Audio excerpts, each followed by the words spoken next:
Hello friends, welcome back to my kitchen. Today we're gonna make a super soft sourdough sandwich bread. Say that 3 times fast. This recipe yields 2 loaves of sourdough. I will be putting the amounts I'm doing up on the screen, but I also do a full description in the description box below. And if you're new around here, I just want to say that I am JamieLee, and I do videos about slow and simple living and slow food. I also just love talking about motherhood and sharing the daily simple pleasures of life. So I'm glad you found your way here, and I would love if you subscribe.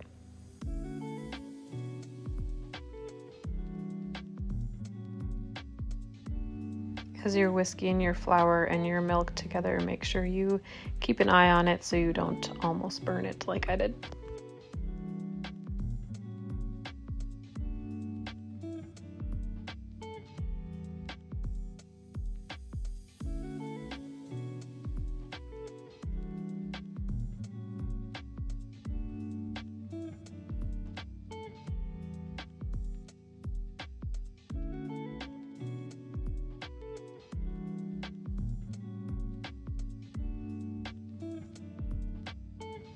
Sorry about the little crooked video here. I realized afterwards that my daughter hit my tripod and made it a little wonky, but it's just cuter that way if you know the reason.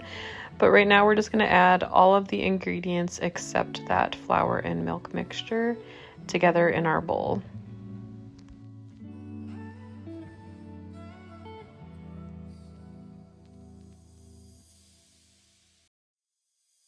As you can kind of see here, we are expecting our second child here this summer, and I'm actually making these loaves of bread to bring on one of our last family trips. We went to a little cabin in the woods, and I was hoping we were going to be able to hike and play outside, but this pregnancy is making me a little more swollen than I thought. But we ate these sandwiches every day for lunch.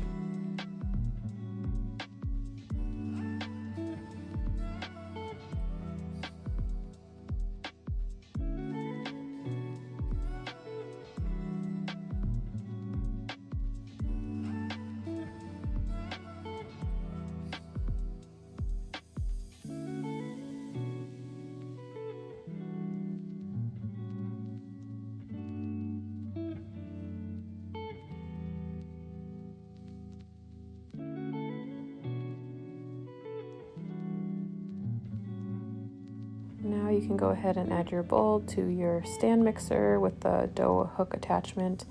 I like to just do it a little bit like this to start slowly. There's been plenty of times where flour has flown all over me and my face and the table.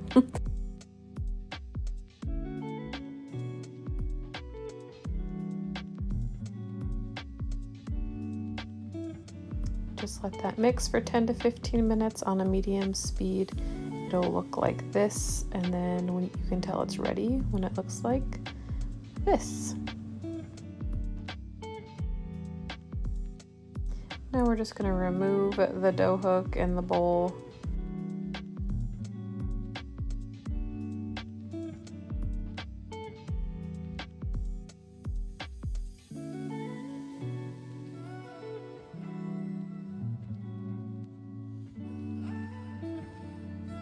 And then I like to scrape down the sides just a little bit to make sure it's all in there in a big dough clump, and let it rest for 30 minutes.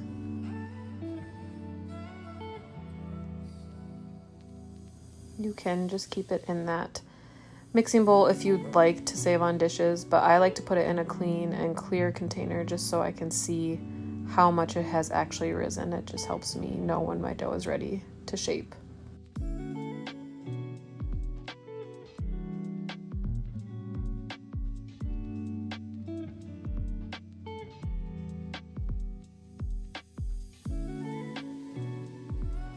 Put some tips for doing your stretch and folds in the text on the screen here, but please let me know if you have any questions in the comments.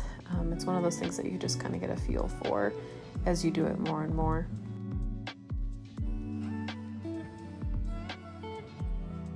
And we are just going to do this 3 to 4 times every 30 minutes, and in between those times of letting your dough rest, it's nice if you let yourself rest too.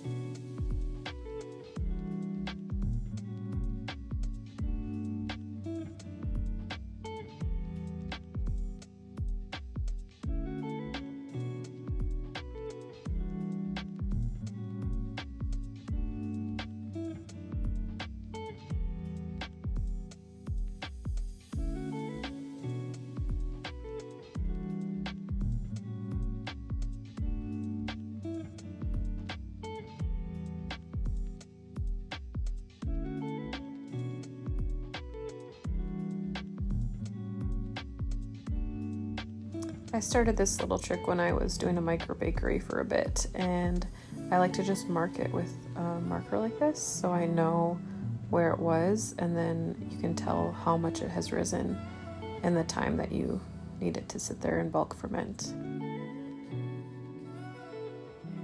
If you're new to sourdough, bulk fermentation is definitely something that you'll learn over time. You'll just know when your dough is ready. But it definitely takes practice, so don't fret. I have found that there is a difference with the temperature outside. So summer it goes a little bit faster, winter goes a little bit slower usually. And then there's different ways to read it, like if it sticks to your hand, how much it has risen, stuff like that. But you'll do great if you just follow that 6 to 8 hour window for this recipe.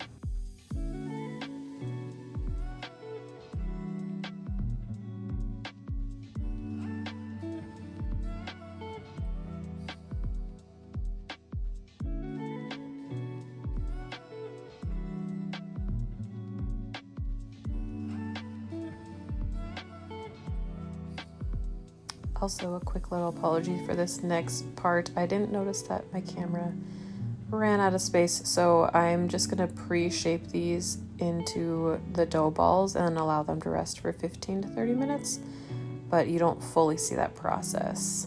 So let me know if you have questions with that.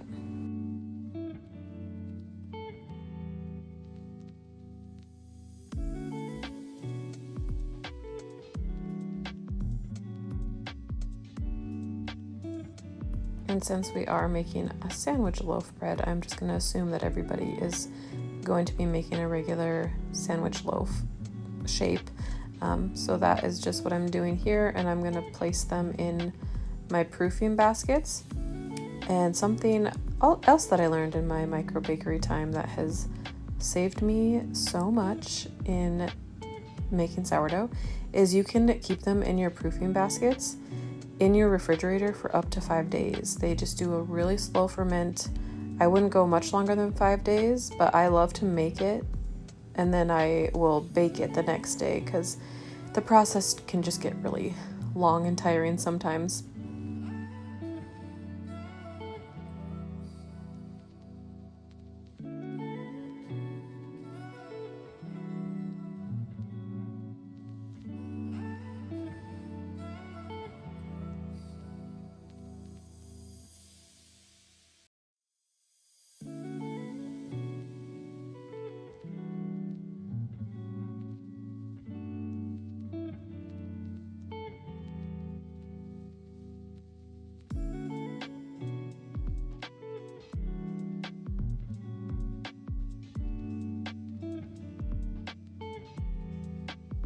Another trick that I've learned in my sourdough baking time is I just ordered these shower caps off of Amazon if I'm going to let my bread actually sit in the fridge for a couple days because it just helps it seal a little bit better, but definitely not necessary.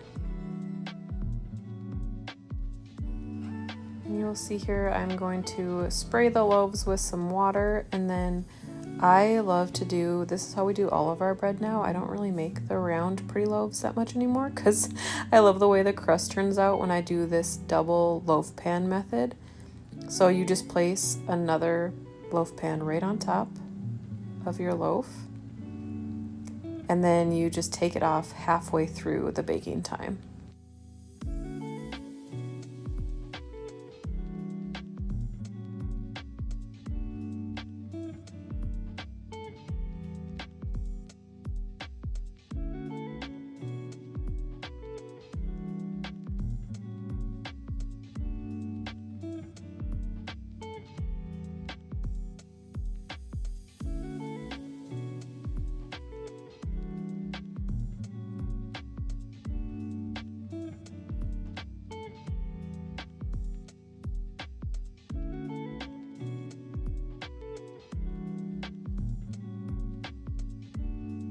I hope this video was helpful to you and you get to enjoy a good old PB&J on it, or whatever your favorite sandwich is.